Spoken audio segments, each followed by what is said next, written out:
എനിക്കൊരുപോലെയാണ്. എനിക്ക് വരുന്ന ക്ലയൻസിന്റെ റിക്വയർമെന്റ്സ് അനുസരിച്ച് മോഡൽസിന്റെ പോർട്ട്ഫോളിയോ കാണിച്ചു കൊടുക്കും. റെസ്റ്റ് അവരുടെ ഇഷ്ടങ്ങളാണ്.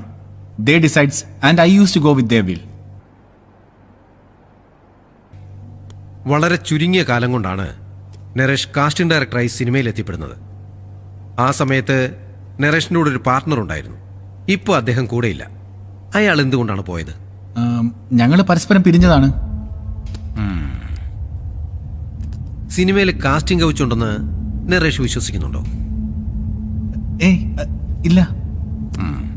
കാസ്റ്റിംഗ് കൗച്ചുള്ളത് കൊണ്ടാണ് നരേഷ് പെട്ടെന്ന് സിനിമയിൽ എത്തിപ്പെട്ടെന്ന് ഞാൻ പറഞ്ഞ. No comments. പക്ഷേ ഇല്ല എന്ന് നരേഷിന് പറയാൻ പറ്റില്ലല്ലോ. പറ്റില്ല.